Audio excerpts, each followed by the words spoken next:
Hi, welcome to The Influence, the podcast powered by iKasi Creative NPC. Today you'll be enjoying an episode conducted by us three interns and us three only. I am Jude. I'm Courtney. I'm Bongeka. And you are watching The Influence with iKasi Creative.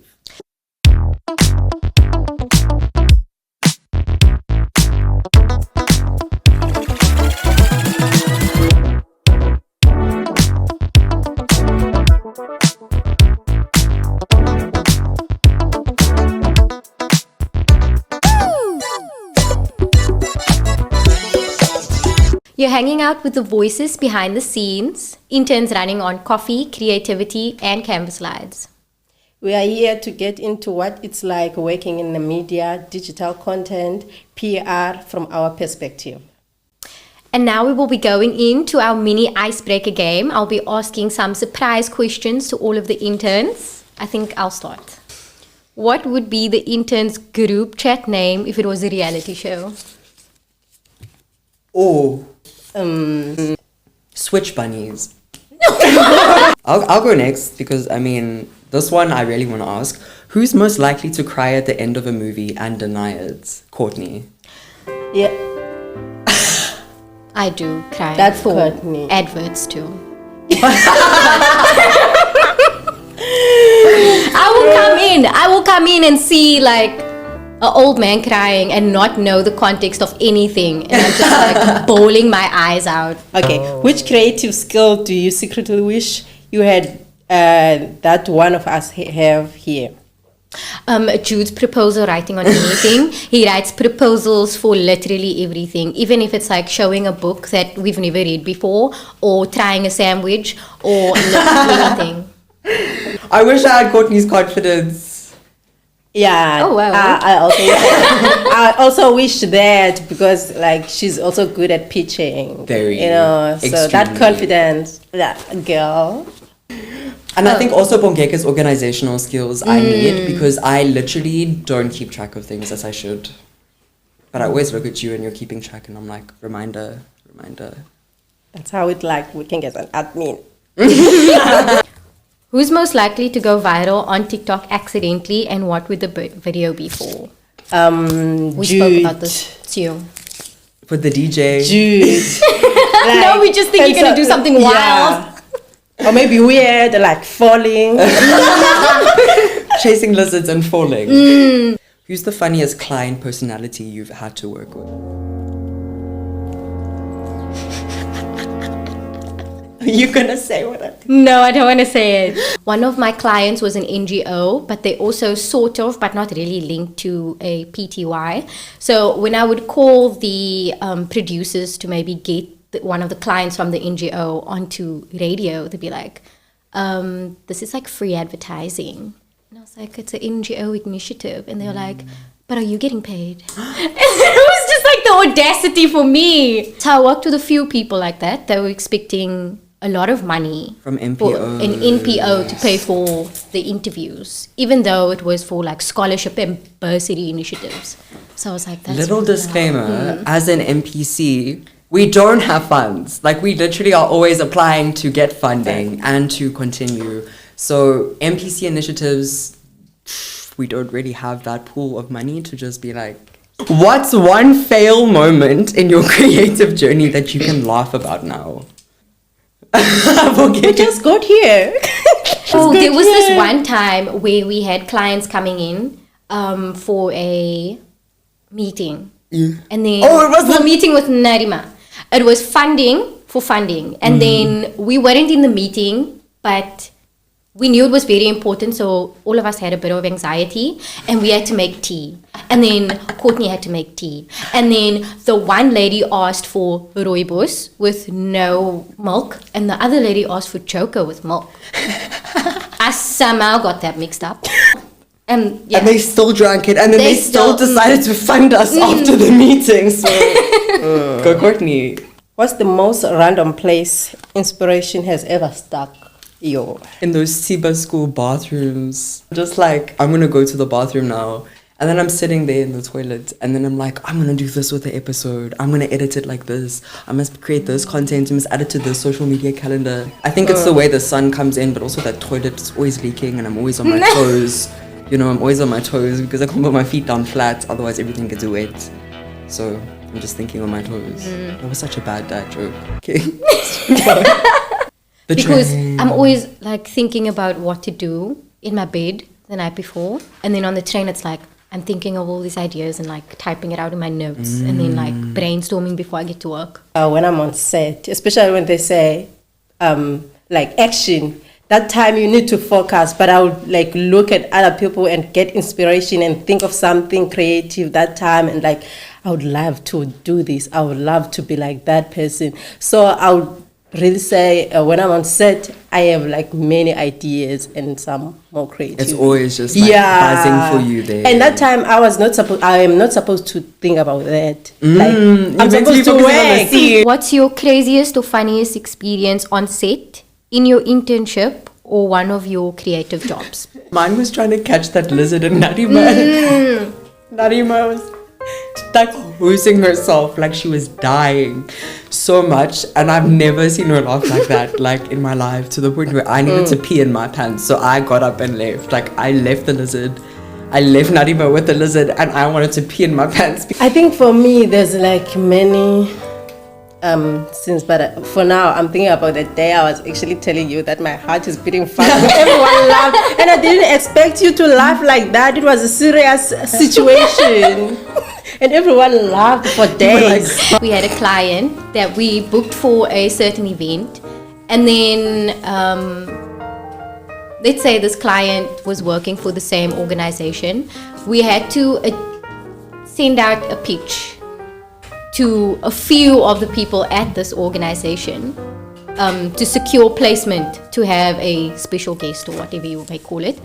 And then he thought, or said person thought, that they were the only ones that were invited.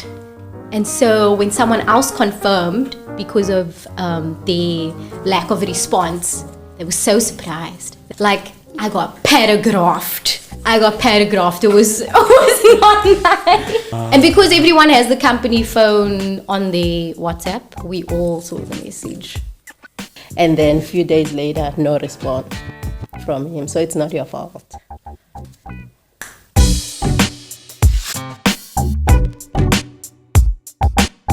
So when people think of internships, they often think of coffee runs and shadowing people all day. But at iKasi Creative, we have definitely been thrown in the deep end, but in the best way possible. We have to be really hands-on and collaborative in this process. We organize social media content, create and craft content.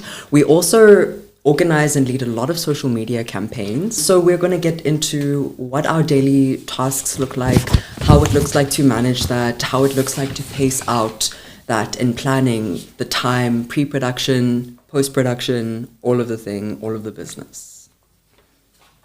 Bongeka, I actually want to take it back away from social media and go to you with what you do and your daily tasks during the day. Because as admin, people see that word and they may be like, okay, we know what admin means, but in theory, what does that mean actually for you in practice as a youth? Doing everything that has to do with the office, checking on everyone, not like if they do their work, but keeping track of their work, sending emails. Every day you have to respond to the emails, taking calls. But mostly what I do every day, it's that, and additionally, I must also do reports for post programs that I do almost every day. Reports, keeping track of fundings. If person that is supposed to do the funding or apply for the funding has already submitted everything, things like that. So basically, it's everything that has to do with the office. Do you feel like your position is just mainly admin, or do you feel like you're branching out into different? No, not at all. I feel like I'm branching out in so many things. But for me, I would say it's not that it's a lot of stuff, but I'm learning more things because I'm also in social media, part of me. Part of me is also doing funding.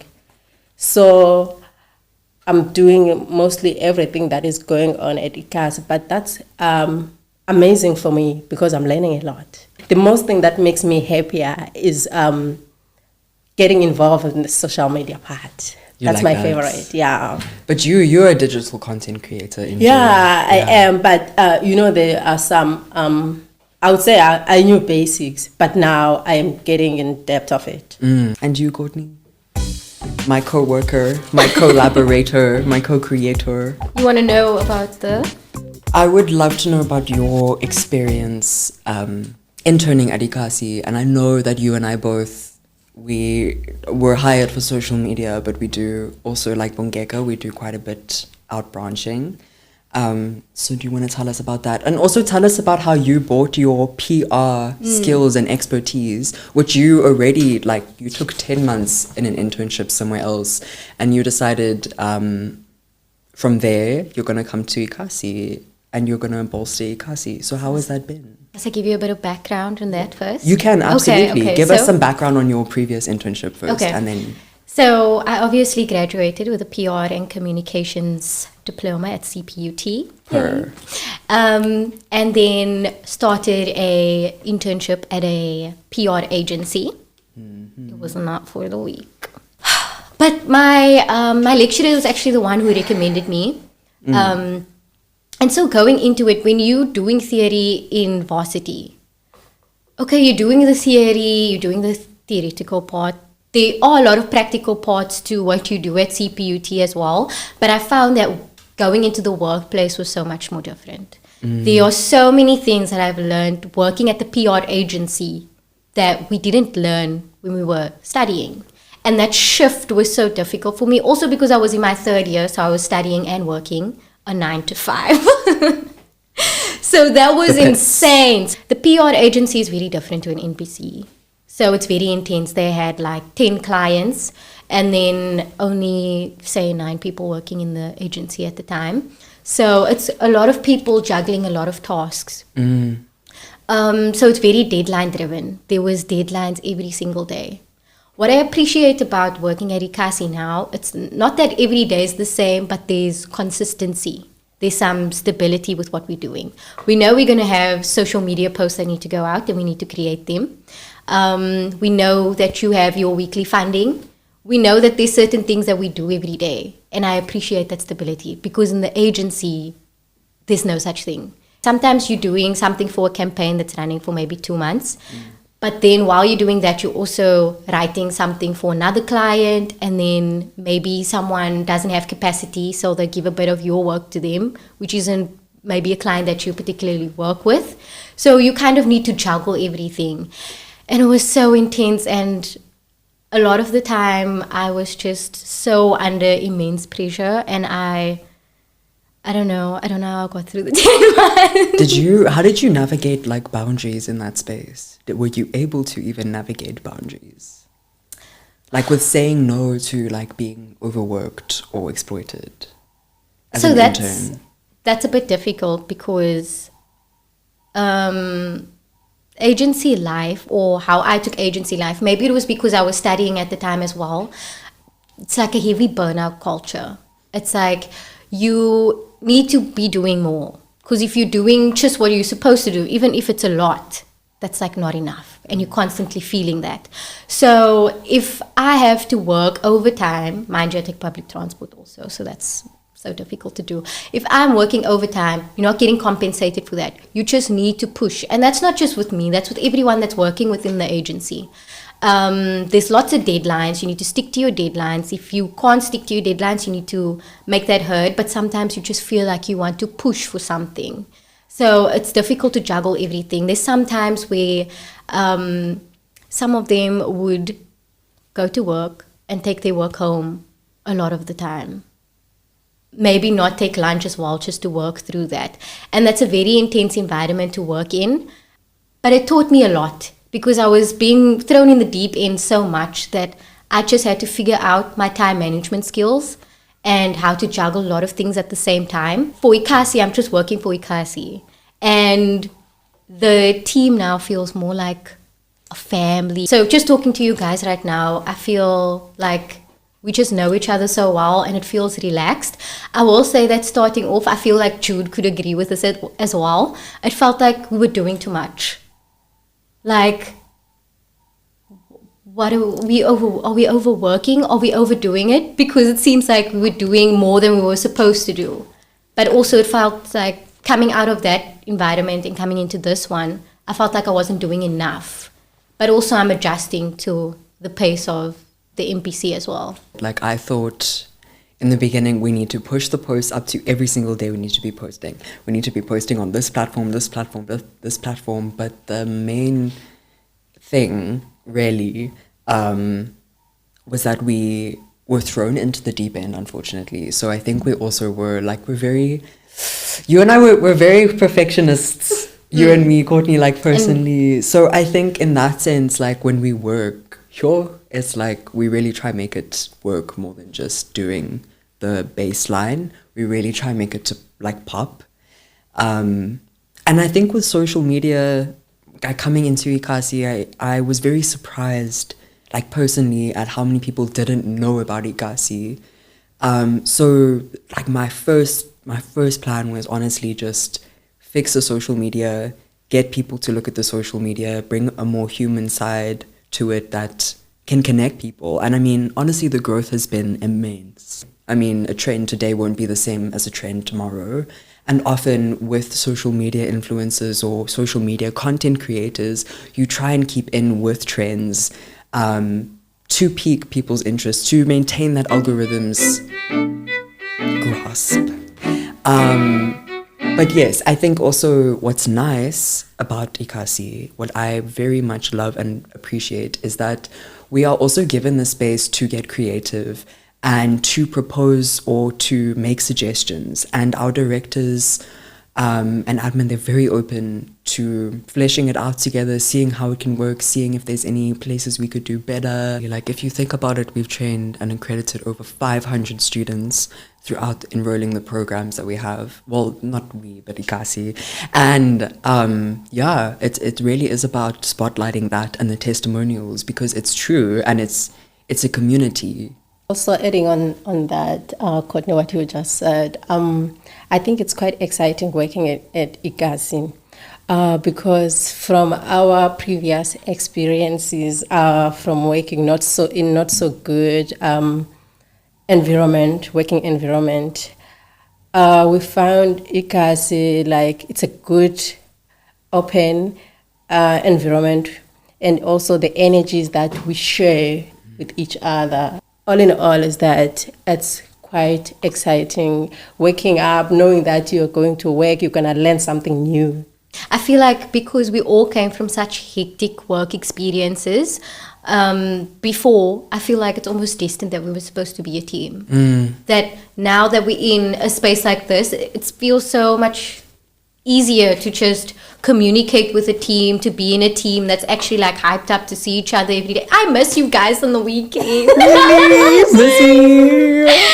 just saying, I'm looking at these office humor TikToks and I'm just like, oh my word, Jude, that is so Jude core. You guys are so popular in my house. Like, I just love speaking about work at home. I know, because you're like working with good people, you like it there. You're working with icons. And also Narima is making it so easy. I love Nari. Praise Nari, guys. Oh, shout out to Narima. Yo, Narima we're gonna Jam. do a special episode soon. So our journeys into creativity and digital media content creation and the works, it didn't start with iKasi. Obviously, we have had plans and moments in our life that have shaped the course that we have taken to this point. So I really just want to open the table to my fellow colleagues and ask, who are any of maybe mentors or platforms or moments that have shaped you being here and who have really inspired you to move forward in the space that you are with your career? So the person that I worked with very closely at the past agency was also an executive. We were very close in age. We worked very closely together. I think she was my mentor. She taught me everything I know. I felt so much that the work she did, she would go above and beyond. She would always go above and beyond. And there were days where I felt like maybe this industry isn't for me, maybe, this. And her words of inspiration actually just carried me through. You can't just be at one place and make a decision. You need to figure out what part of the industry do you belong in. Is it specifically PR in the industry? Is it an NPC? Do you work better in corporate? You'll never know unless you actually try and go into the different industries and see where it is that your expertise actually works the best. Initially, I started out as like a writer for a source book that we were creating before the US aid funds were cut. But then someone said to me, but you're a documenter, aren't you? And like in theory, yes. But at that point, I hadn't really been doing that. But then I started, and I started to create content for a lot of NGOs. And I think working in NGO spaces, for me, that's always been my thing. Like, I've never had the question of, is it going to be corporate or NGO? Girl, it's never corporate. Like, I'm not a corporate girly. Yeah, I got inspiration from working as a background actor. It all started as like, okay, I just need something to do on my spare time. Okay, I went a few times acting as a background artist, but from there, being on that space, I got to know the industry. And also I was like, I'm interested. I actually want to do this because I graduated in farming industry, so that's like different thing. And from there, I started creating also, like just create something, make a video with your phone. I got to network with people and ask them, like, how do you get to be behind the scene? I mean, not behind the scene, behind the cameras, I only know TV, but I didn't really know that some other people can get like a proper job from that, especially us Black people.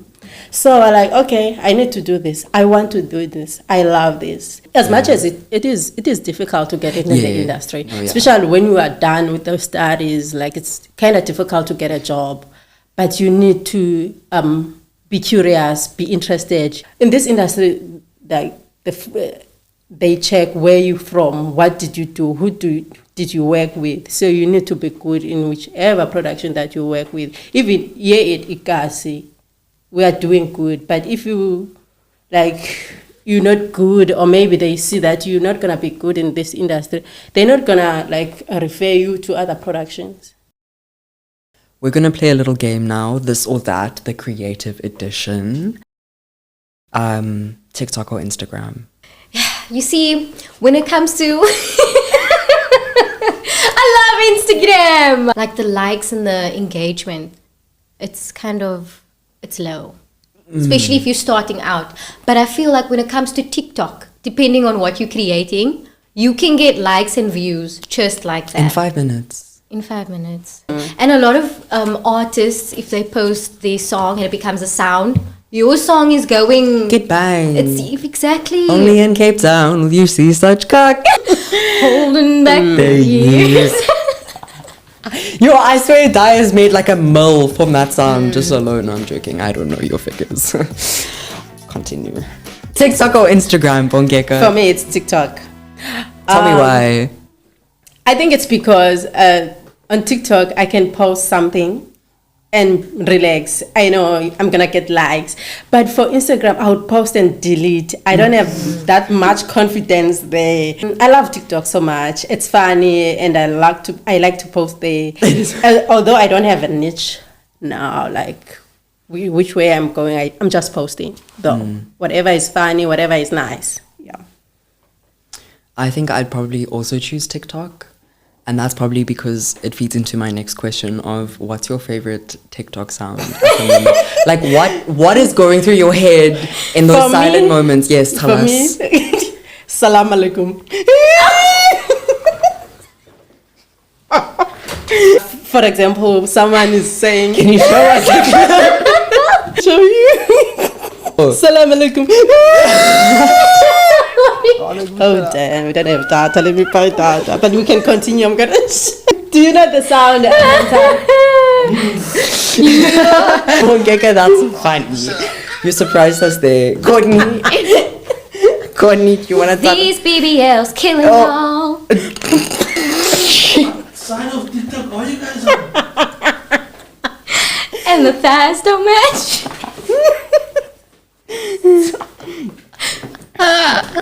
And just to add to that, when I go somewhere and I see someone I know and it's not some place that they would usually be, I'd be like, Ariana, what are you doing here? That's how I feel. Every time I see my ops, I'm like, Oriana, what are you doing here? I thought you moved back to Joburg. Ariana. Stop playing, I'm the queen of the bob. That's mine. So that's why you don't know all these songs. Do you know, wait, Oh, you know the same app. what's it? Nothing beats a gent. Unfortunately, I And you could get 50 pounds per person. So real talk now, we're really going to talk about how there's this pressure in our generation, Gen Z. Wow. Not all of us, but anyways. There's a pressure to be online all the time, but what does that look like compared to actually posting or releasing content with intention? I think last week episode, we spoke with Naila Ibrahim about how putting out content can't just be done thoughtlessly. It needs to be done with intention and needs to be for the greater good as a journalist, from a journalist perspective. So now from our perspective as users of these platforms, what does it mean to produce content with intention, and what does it mean to use these platforms in our lives? How do you guys take that off the screen sometimes? What do you mean take it off the screen? Yeah. Not just online, but like you creating content that also connects you in person with people. While we're asking those questions to the students, we're learning a lot about them, about their community, about the circumstances that they're in, and we're also creating content. So in creating that content, we're learning a lot, and we're also giving our audience a lot of information about what's happening in the community. I feel like in a lot of these communities, in disadvantaged communities, because of where they come from, they feel that their vision doesn't go, they don't dream big enough because they feel like the opportunities aren't available to them. So I feel like when they're in the space of being in the boot camp, it opens up their eyes to a world of where they can be filmmakers, they can be producers. And at the Bonneville boot camp, we had them say those things. They want to be producers. They want to create content on their phone so they can make money. They want to monetize on that. And it's inspiring to see that our opportunities, our programs are actually making them think that way. What I think I've realized about making content for an NPC is genuinely like to create content with intention, and that intention to, I guess, let people lock in and get in touch with themselves and their creative sides. And I think what I appreciate about iKasi is that with every mission that they do try achieve, it is always to tap into your creativity and to start with your home and your story from home. And I think that's a very authentic way to make content because you're starting with yourself. And a lot of film directors, producers, writers that I've spoken to looking for mentorship, obviously, they have said start with yourself, because that is the only way you're going to make content that actually says something, because you know what you're saying. And if you try starting with something that you think that people are going to want, but you're not necessarily well versed in because you're just trying to meet a stereotype or trying to produce content that everyone wants. Again, high demand. It really is. It brings that conversation of why was this content created? What is the intentions behind it? Where does it take people beyond the screen, beyond social media engagement? And I think that at iKasi Creative, we are learning just how to do that. From us, from our side, what we can say is that this internship is teaching us and shaping us into the creatives that we are going to be and that we are currently finding ourselves being. I hope our stories will make a difference. I mean, especially if you are an inspiring content creator or maybe in media space, PR. I would advise like everyone who are still starting this journey to stay authentic, learn constantly. I think that's that. Thank you. Thank you. And don't forget to follow us on iKasi Media, all of our socials. Find all of our influence podcasts on YouTube and Spotify. And please fill in the polls that come with each episode that I love to make for you guys. We love to hear your feedback and see your engagement in every way possible. And don't forget to share. Thank you so much and join us next time.